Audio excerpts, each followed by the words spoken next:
Q6 news కి స్వాగతం. బులెటిన్లో ముందుగా హెడ్లైన్స్ చూద్దాం. ఈ నెల 18 నుండి వాట్సాప్ గవర్నెన్స్ ప్రారంభించనున్న సీఎం. ఇకపై వివిధ రకాల సర్టిఫికెట్ల జారీ వాట్సాప్ లో అందిస్తామన్న చంద్రబాబు. గోదావరిలో మజాక కొత్త అల్లులకి 365 రకాల విందు భోజనం. ఢిల్లీలో కాంగ్రెస్ పార్టీ కొత్త ప్రధాన కార్యాలయం ప్రారంభోత్సవం పాల్గొన్న ముఖ్యమంత్రి రేవంత్ రెడ్డి.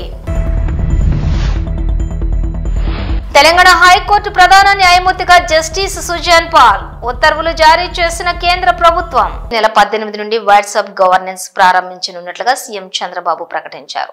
వివిధ రకాల సర్టిఫికెట్ల కోసం ప్రజలు ఇబ్బంది పడకుండా DOB, date of birth, caste, nativity, ఆడంగల్ వంటి 150 ధ్రువపత్రాలను వాట్సాప్ లో అందిస్తామని తెలిపారు.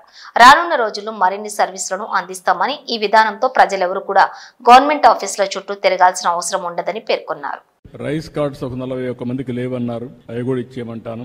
ఆధార్ కార్డ్స్, ఆధార్ అథెంటికేషన్ 61 మంది చేయలేదన్నారు, అది కూడా చేయమంటాను. భవిష్యత్తులో ఈ నేటివిటీ, డేట్ ఆఫ్ బర్త్, లేకుంటే డెత్ సర్టిఫికేట్, అడంగల్ ఇవన్నీ ఉన్నాయి. రేపు 18 నేను ఓపెన్ చేస్తున్నాను. ఒక వాట్సాప్ గవర్నెన్స్ పెడుతున్నా. మీరు ఏ పని ఉన్నా మీరు ఒక లెటర్ పెట్టేస్తే మీకు కావాల్సిన సర్టిఫికేట్ ఆటోమేటిక్ గా మీకు వచ్చేట్టుగా యాక్సెస్ ఇచ్చేస్తాం. మీరు ఏ ఆఫీసుకు పోయే పని లేదు. టు స్టార్ట్ విత్ 150 సర్వీసులు ఇస్తాం. ఆ తర్వాత సర్వీసులు పెంచుకుంటా పోతాం. ఫైనల్ గా ఎక్కడ ఆఫీసుకు పోయే పని లేకుండా మీరు చేస్తా ఉంటే టెక్నాలజీలో నేను దాన్ని కరెక్ట్ చేసుకుని ఆర్టిఫిషియల్ ఇంటెలిజెన్స్ ఒకవేళ రేపు రాబోయే రోజు అది కూడా చేస్తున్నా, వర్కౌట్ చేస్తున్నా, కొంచెం టైం పడుతుంది. మీరు రాయలేకపోతే మాటల్లో చెప్పినా మీ మాటల్ని కరెక్ట్ చేసి ఆర్టిఫిషియల్ ఇంటెలిజెన్స్ ఏ సమస్య దాన్ని కూడా రికార్డ్ చేసి డిపార్ట్మెంట్ కి చెప్పి ఆ పని చేసి మళ్ళా మీకు వాయిస్ లో కావాలంటే వాయిస్, ఆర్ అదర్వైజ్ టెక్స్ట్ లో కావాలి టెక్స్ట్, లేకపోతే సర్టిఫికేట్ కావాలంటే సర్టిఫికేట్ ఇచ్చే పరిస్థితి వస్తుంది. అంటే కామన్ మ్యాన్ కూడా టెక్నాలజీ పర్ఫెక్ట్ గా ఉపయోగించుకోవడానికి శ్రీకారం చుడతాం. ఎక్కడ ఇబ్బంది లేకుండా మీకు సెల్ ఫోన్ ఒక ఆయుధంగా పనిచేస్తుంది, మీరు గుర్తుపెట్టుకోవాలి. ఆతిథ్యం పేరు వినగానే గోదావరిళ్లే గుర్తుకు వస్తారు. తమ ఇంటికి వచ్చే కొత్త అల్లుళ్లు గుర్తుండిపోయేలా విభిన్న వంటకాలతో వారిని ఉక్కిరి బిక్కిరి చేస్తారనడంలో ఎటువంటి సందేహం లేదు. అలాంటిదే మచ్చుకు మరొకటి. పశ్చిమ గోదావరి జిల్లా భీమవరంలోని నందమూరి గరువుకు చెందిన ఆకుల శ్రీనివాస్, ఆయన సోదరుడు సంక్రాంతి పండుగకు వచ్చిన అల్లుళ్లకు 365 రకాల వంటకాలతో విందు ఏర్పాటు చేశారు. నోరూరుంచేలా ఉన్న ఆ వంటకాలను మీరు చూడండి ఒకసారి. వెల్కమ్ అల్లుళ్ళకి స్వాగతం, సంక్రాంతి స్వాగతం.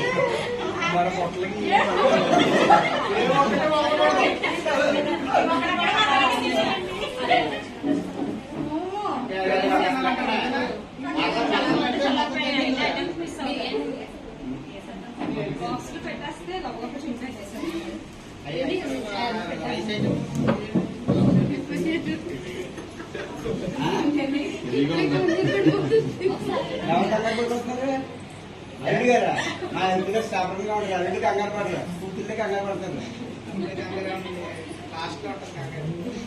మెగా ఫ్యామిలీ, మెగా సంక్రాంతి ఇక్కడ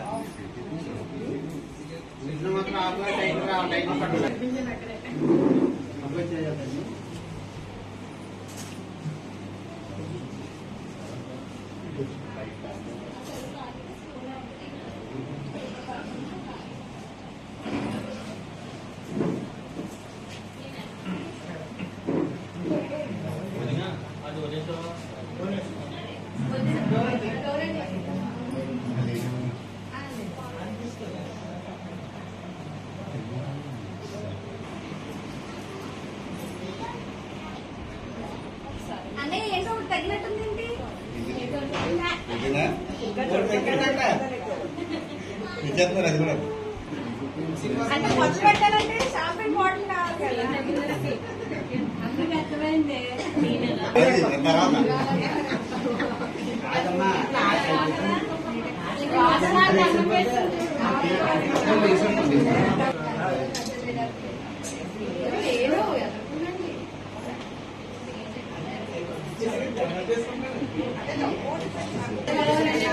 నమస్కారం.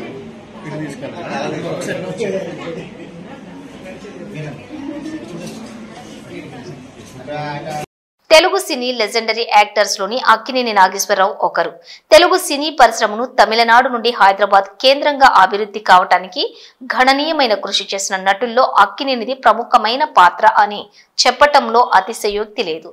నటుడుగా ఎన్నో చిరస్మరణీయమైన చిత్రాలలో నటించి నిర్మించిన బహుముఖ ప్రజ్ఞశాలి ఏఎన్ఆర్. ఆయన అన్నపూర్ణ సంస్థను ప్రారంభించి సరిగ్గా 50 వసంతాలు పూర్తి చేసుకున్న సందర్భంగా ఆయన కుమారుడు నటుడు నిర్మాత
all of them. 50 ఏళ్ల క్రితం సంక్రాంతి పండగకి అన్నపూర్ణ స్టూడియోస్ ఓపెన్ అయింది. ఆ తరువాత ప్రతి సంక్రాంతి పండగకి నాన్నగారు అమ్మగారు అన్నపూర్ణ ఫ్యామిలీతో కలిసి బ్రేక్ఫాస్ట్ చేసేవారు. ఆ ట్రెడిషన్ ఇప్పుడు కూడా అలాగే కంటిన్యూ అవుతుంది.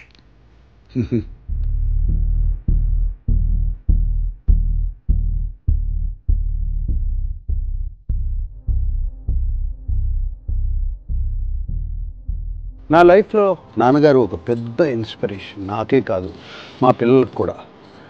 మా ఫ్యామిలీ ఒక్కరికే కాదు, నేను బయట చాలామందిని కలిసినప్పుడు నాన్నగారి గురించి ఎంతో పాజిటివ్గా మాట్లాడతారు. ఆయన లైఫ్ ఒక పెద్ద ఇన్స్పిరేషన్ అంటూ ఉంటారు. చాలా చాలా హ్యాపీగా ఫీల్ అవుతాం. అరే చూస్తూ చూడండి, నాన్నగారి దగ్గరికి వచ్చాం. ఆయన బ్లెస్సింగ్స్ తీసుకున్నాం. రండి.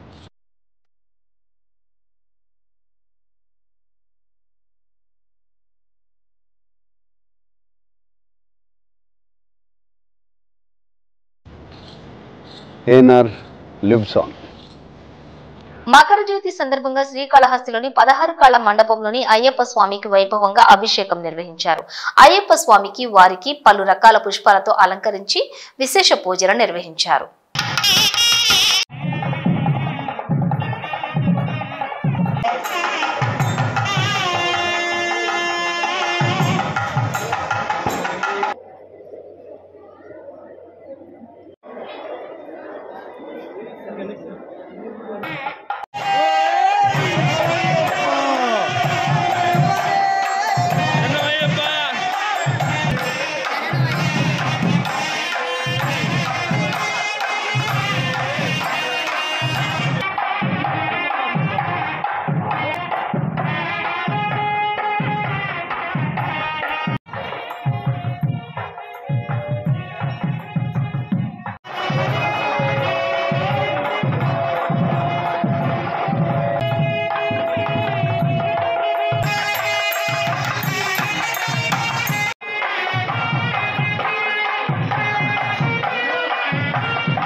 పశువులను సాకే రైతులకు శుభవార్త అందించారు ఆంధ్రప్రదేశ్ ముఖ్యమంత్రి నారా చంద్రబాబు నాయుడు. పశువుల కొరకు రైతులకు షెడ్లను మంజూరు చేస్తామని, అలాగే పచ్చగడ్డి లభ్యత ఉండేలా గడ్డికి లోటు లేకుండా చూస్తామన్నారు. అవసరమైతే సొసైటీ ద్వారా గ్రాస్ కటింగ్ మిషన్ పెట్టి గడ్డిని కట్ చేసే ఏర్పాటు చేస్తామని, నేరుగా పశుశాల వద్దని ఈ కటింగ్ చేసేలా ఏర్పాట్లు చేస్తామని తెలిపారు నారా చంద్రబాబు. పశువులు ఉండే వాళ్ళందరికీ క్యాటిల్ షెడ్లు ఇస్తాం. దానివల్ల ఈల్డ్ పెరుగుతుంది, మన పశువులన్నీ ఆరోగ్యంగా ఉంటాయి. దానికి కూడా శ్రీకారం చుడుతున్నాం. ఎంతమంది ఉంటే అంతమందికి రాబోయే రోజులు ఇస్తాం. కొత్తగా వస్తే మళ్లీ ఇస్తాం. ఫాడర్ డెవలప్మెంట్ కూడా చేస్తాం.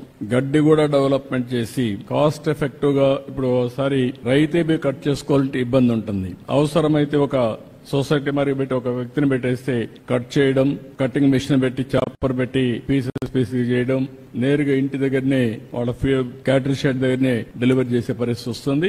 కాస్ట్ ఎఫెక్టివ్ ఫాడర్ మేనేజ్మెంట్, గడ్డి నెట్ మేనేజ్ చేయాలని చూస్తాం. ఎక్కువ పాలు రావడానికి కూడా ఏం చేయాలని కూడా వర్కౌట్ చేసి ఆప్టిమం గా మనకు నష్టం లేకుండా డైరీలో కూడా ఆదాయం పెంచి పేదవాళ్ళకి పెద్ద ఆదాయం వచ్చే డైరీ వల్ల వస్తుంది. ఇది కూడా చేస్తాం. మన ఏరియాలో కూడా చూస్తే 15 days ఒకసారి జీతం మారికి ఒక 5,000-10,000 రూపాయల ఆదాయం డైరీలో వస్తా ఉంది. It is a big income. దీన్ని ఇంకా పెంచడానికి ఏమేమి ఉన్నాయి అవన్నీ కూడా వర్కౌట్ చేస్తాం. ఉమ్మడి మెదక్ జిల్లాలో సంక్రాంతి సంబరాలు జోరుగా జరుగుతున్నాయి. ఈ సందర్భంగా ఏడుపాయల వన దుర్గమ్మ ఆలయం సన్నిధిలోని సంక్రాంతి వేడుకలు ఘనంగా జరుపుతున్నాయి. తెలుగు సంస్కృతి సాంప్రదాయాల ఉట్టిపడేలా అలంకరించారు. అమ్మవారి ప్రతిమ చెట్టుకు పతంగులు, చెరుకు గడలు, ఆవు, హరిదాసు వేషధారణ ప్రతిమలు అలంకరించారు. పండుగను సందర్భంగా భక్తులు వివిధ ప్రాంతాల నుంచి తరలివస్తున్నారు.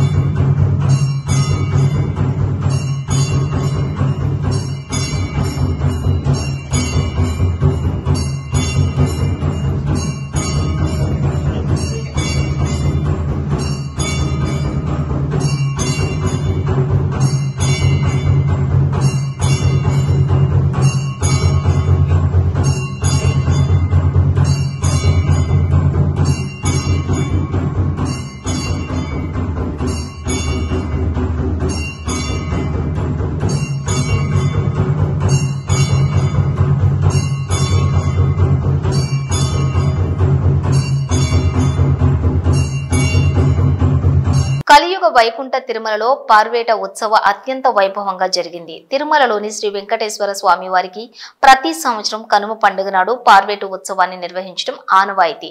ఇందులో భాగంగా స్వామివారి ప్రాతకాల ఆరాధన పూర్తయిన తర్వాత శ్రీ మలయప్ప స్వామివారు మరియు శ్రీ కృష్ణాష్టమి పర్వేట మండపానికి వేంచేయగా మండపంలోని పుణ్యాహవచనం చేశారు. కార్యక్రమంలోని భక్తులు అధిక సంఖ్యలో పాల్గొని కన్నులారా పర్వేట ఉత్సవం తిలకించారు.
సుప్రీంకోర్టులో కేటీఆర్ కు ఎదురుదెబ్బ తగిలింది. ఫార్ములా ఈ రేసులోని క్వాష్ పిటిషన్ చేసిన కేటీఆర్ కు హైకోర్టు ఆదేశాల్లోని తాము జోక్యం చేసుకోలేమని సుప్రీం తేల్చి చెప్పింది. దీంతో క్వాష్ పిటిషన్ ను విత్డ్రా చేసుకున్నారు కేటీఆర్.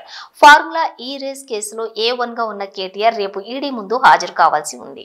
మహారాష్ట్రలోని ముంబై డాక్ యార్డ్ లో జరిగిన భారత నావికాదళ కార్యక్రమంలో ప్రధానమంత్రి నరేంద్ర మోదీ పాల్గొన్నారు.